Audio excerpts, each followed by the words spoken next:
Assalamualaikum warahmatullahi wabarakatuh.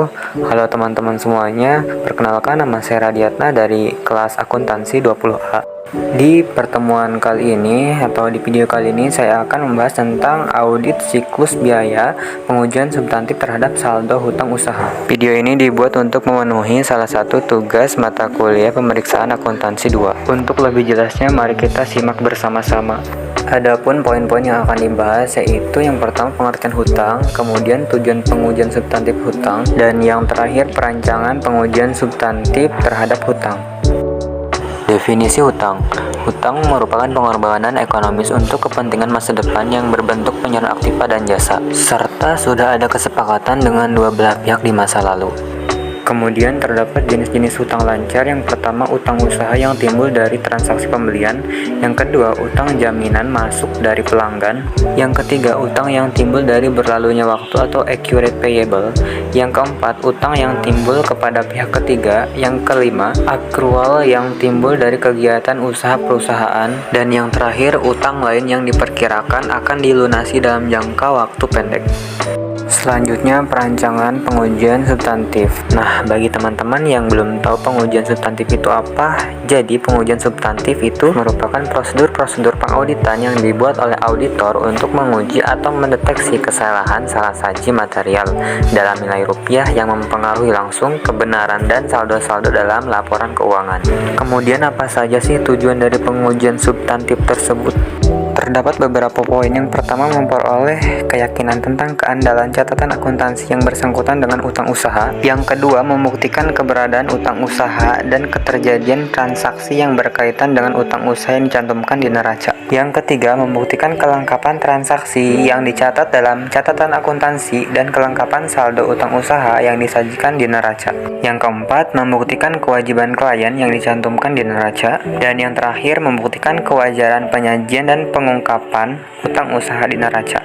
Kemudian perancangan pengujian substantif terhadap hutang usaha. Pada bagian ini terdapat beberapa prosedur perancangan pengujian substantif. Yang pertama, prosedur awal audit. Jadi sebelum melakukan apakah saldo hutang usaha yang dicantumkan oleh klien di neraca sesuai dengan hutang usaha yang benar-benar ada pada tanggal neraca, auditor melakukan 6 prosedur audit, yaitu yang pertama, usut saldo hutang. Yang kedua, hitung kembali saldo hutang usaha di buku besar. Yang ketiga, usut saldo awal hutang. Yang keempat, lakukan review terhadap mutasi luar biasa dalam jumlah dan sumber posting dalam akun aktiva tetap dan akumulasi depresiasinya. Yang kelima, usut posting pendebitan dan pengkreditan akun utang usaha ke jurnal yang bersangkutan. Dan yang terakhir, lakukan rekonsiliasi buku pembantu utang usaha dengan akun kontrol utang usaha di buku besar.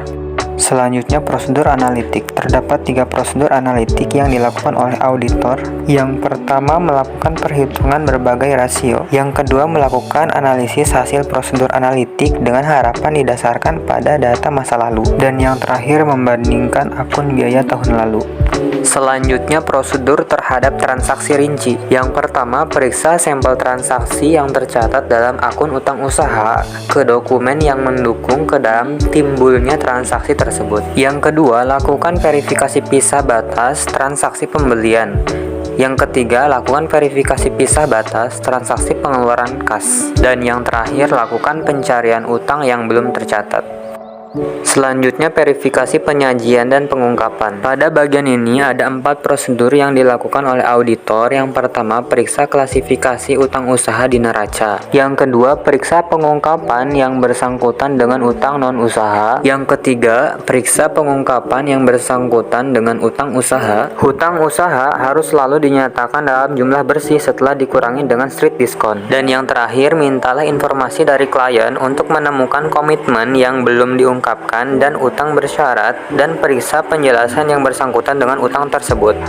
Nah teman-teman, mungkin hanya itu yang dapat saya paparkan terkait audit siklus biaya pengujian substantif terhadap hutang usaha. Jangan lupa like, comment, and share ya. See you next my video.